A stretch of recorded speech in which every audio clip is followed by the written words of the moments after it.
Hi guys. So, kauwi lang namin. Hatid sundo ako ni Mr. today kasi nga wala siyang trabaho this Friday. And Saturday lang yung trabaho niya. And this week guys, sobrang lamig. Pero pag next week ulit, so next week, mainit na, warm na. I think this is the last time na sobrang lamig. Actually, kahapon, nag-snow din, tapos medyo umulan ng ice. Pero saglit lang, hindi matagal. And kanina, dumiretso kami ng Germany sa Kaufland para mag-grocery. And bumili kami ng madaming meat. And bumili din kami guys ng strawberry. Tingnan nyo guys, papakita ko sa inyo. Actually, kinain namin siya habang kami pauwi ng bahay. So, ito na lang yung natira. Pero kanina puno to. So, ayan yung strawberry. Hindi pa naman season yung strawberry ngayon. Hindi ko alam kung kailan yung season. Also, bili din kami ng pineapple. Natanggalan pa. Basta ang dami namin binili. Yung mga karne, nilagay na namin sa freezer. At si husband nasa kitchen kasi nga nagluluto siya ng potato. Ako kanina, nilagay ko lang yung salmon na nabili namin kanina, nilagay ko sa air fryer. Siya naman, yung nilutuin niya is potato.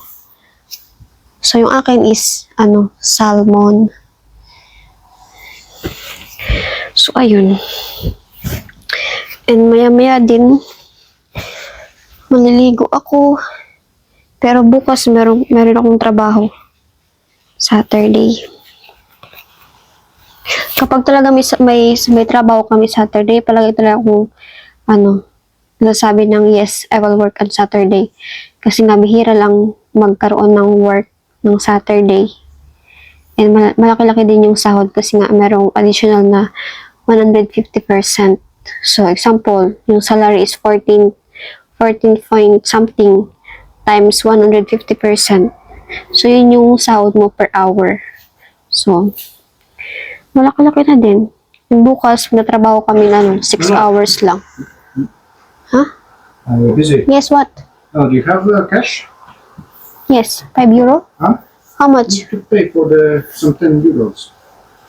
I will gonna look there. I think I still have 5 euro. Okay, I will gonna. So, maghanap lang ako ng pera sa wallet. Baka meron pa akong pera. Naghahanap siya ng cash kasi nga yung ka-boardmate namin, natrabaho siya sa prutasan. And sabi ni husband, bibili daw siya ng strawberry sa kanya. So, bukas magdadala sila ng strawberry. Tapos, bibili namin ni husband. Meron pa ako ditong pera. So, ito guys yung 5 euro. So, ito siya. So, 5 euro in Philippine peso. So, i-calculate nyo guys. Basta yung 1 euro, yung palitan niya, kapag in-exchange na into peso is minsan, I think, 67 na siguro yung yung peso into euro. So, times 5, yun yung halaga ng 5 euro. Malaki na din. Mga nasa 300 plus or 400 siguro. Hindi ko sure. Ay, ang dami kong coins, oh. Pero siya, mga centavos. So, meron ako ditong 2 euro. So, 2 euro, siya, mga nasa 150 plus. So, kailangan niya ng 10 euro. Sana mag-cash siya. Hindi kasi kami nagka-cash out. Pag bumibili kami, palaging ginagamit namin is card. Itong mga coins na to na naipon lang namin kasi nga 'di ba nung sumasama ko kay husband kapag pupunta kami sa warehouse, meron dong machine. Bumibili kami ng drinks niya. Hindi na. Kaya natambak. Magbibilang pa ako. Ganito yung mga centavos, oh. So, ito yung 20 euro. 20 cents. Yay, 50 cents. Ang lalaki ng mga ano nila.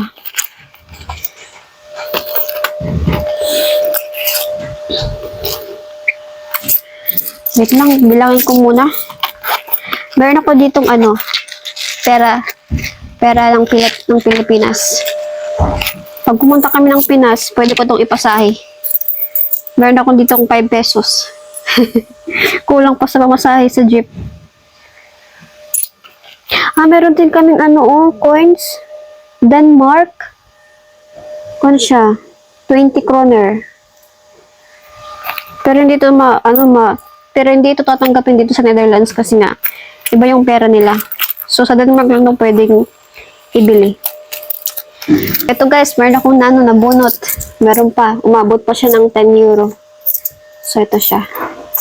5 euro na papel, tapos coins yung 5 euro. Bibigay ko kay husband. Naglilinis din ngayon. And actually guys, kakatapos ko lang din magtupi ng mga damit. And meron pa kami sinampay kasi nga isinalang ni husband yung mga labahan kanina. So, yeah. Ito guys yung binili niya kahapon na flowers. Oh. Yung pag-uwi niya, dala-dala niya to. Kasi nga, di ba, nauna ako nakauwi ng bahay. And nasa likod pala niya to, hindi ko nakita. So, ayan, ang ganda. Pink. Dati nung binigyan niya ako ng flowers, yun? Yellow, red. Ngayon naman is puro pink. Diba? Meron pa siya sa tubig.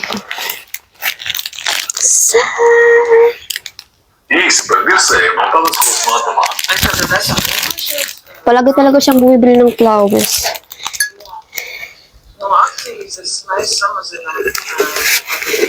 Pero minsan kapag ginaganahan siya, tapos meron pa akong flowers, minsan nahulaan ko na nabibili siya. Kaya inuunahan ko na siya, nasabi ko, huwag ka nang bumili kasi nga meron pang flowers, hindi pa naman nalalaya. So anyway, ito nga pala yung binili namin sa drugstore. Bumili ako ng face towel. Bumili ito sa husband, pangkuskus. Pangkuskus sa katawan. Parang panglaban ng damit. Brush.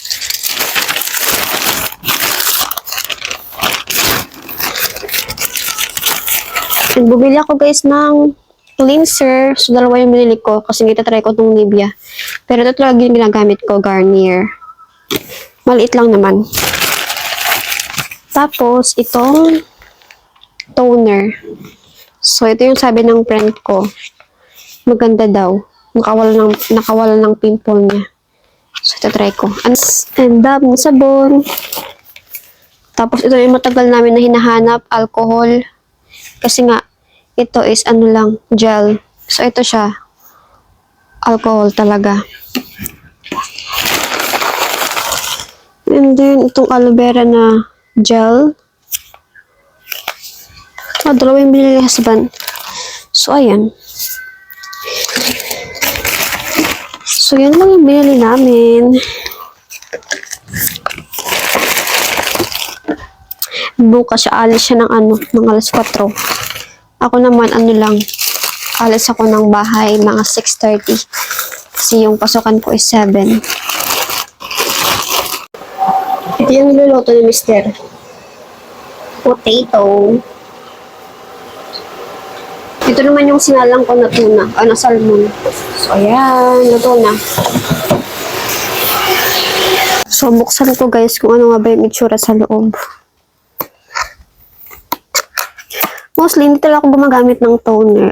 Cleanser. After cleanser, nilalagay ako ng serum and saka moisturizer. And minsan lang din ako mag-sunscreen. Kasi nga diba dito, minsan lang magkaroon ng araw.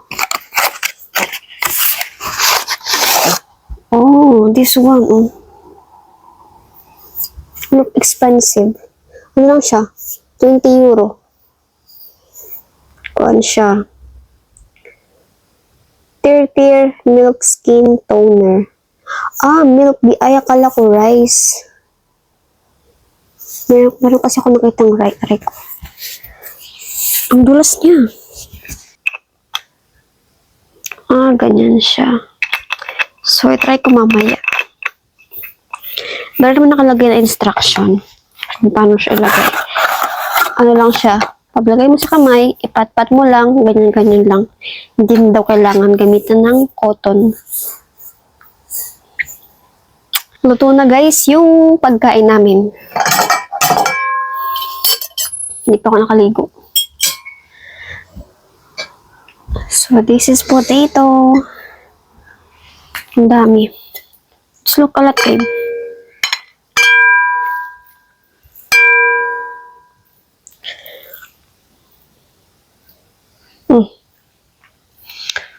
Pass me the salmon. Salmon! So, siya.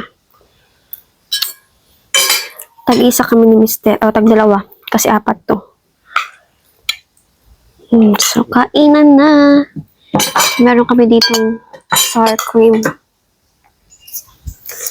Bagong sour cream to. It's different, babe. Yeah. I just only try one this. The restaurant is other normal, but this is just only one. Let's eat, guys. You want to try this one? It's not so spicy. It's okay. The sour cream is okay. Yeah, they add something extra. I don't know what's this. Some greens. Yeah.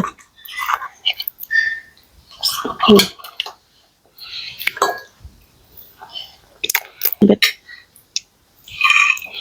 I-try natin tong salad na ginawa ni Mister. Kuhan siya, beets. They're very healthy. It's very good for blood. There is lots of iron. Anghang.